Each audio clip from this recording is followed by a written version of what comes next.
We need something bigger.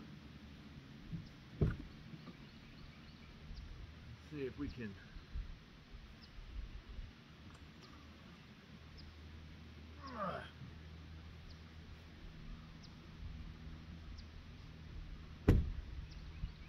let's try.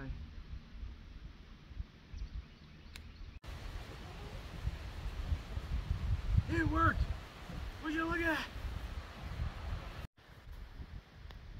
Hey everybody, and welcome back to Hidden Springs Homestead. Today, as you guys can see, we went a little bit bigger. This is a 2024 F250 XL with the 6.8 engine. So, we're hoping that this truck is going to be what's going to last us well into the future. Yeah, so the boys in the back of a extended cab just didn't work out very well. They're uncomfortable, we're uncomfortable because they keep kicking the seats, and yeah, the joys of small children in a smaller truck. So this is the, as you can see, 4-door, and it's the short bed, but let's take a quick look at this thing. As you can see, payload almost 3,500 pounds.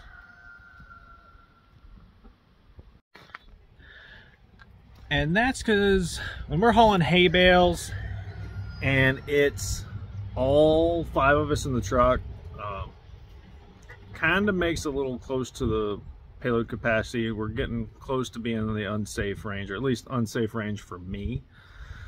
So that'll help us out.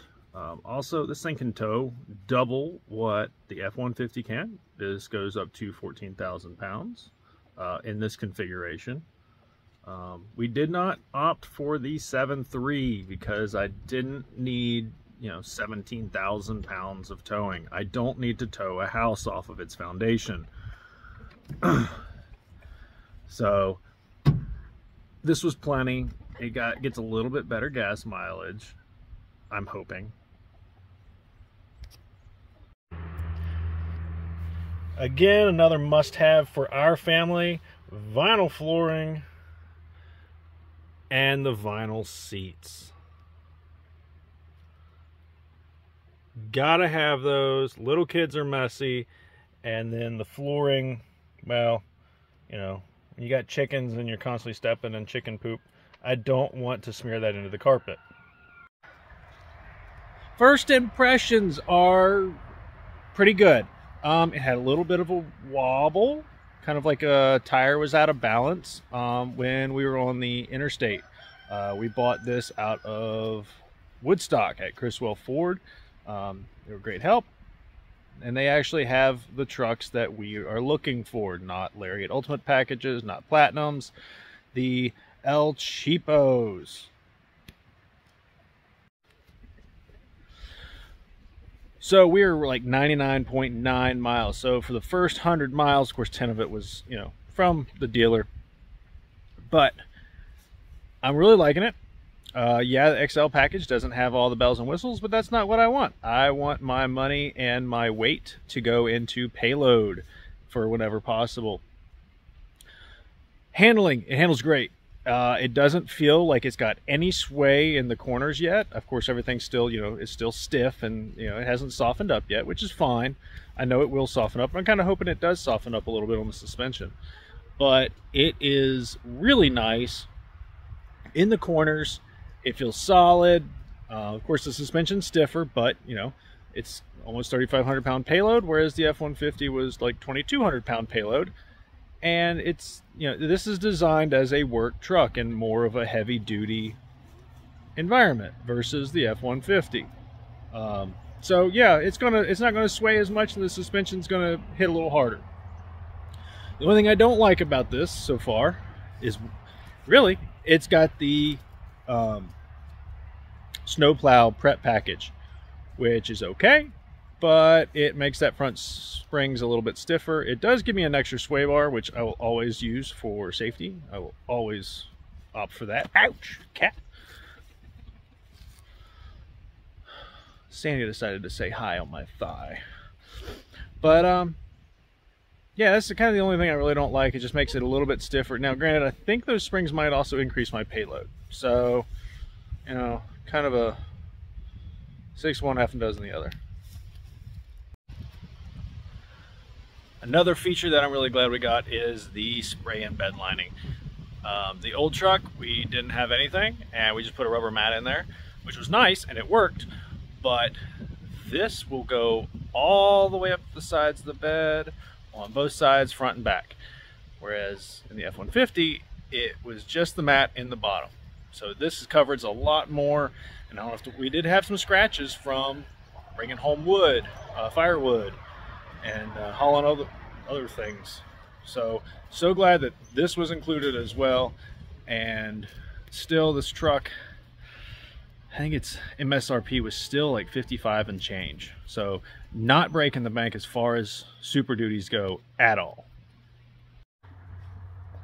So what are we going to do different with this thing once we change it up a little bit and kind of make it ours? First things off, tonneau cover.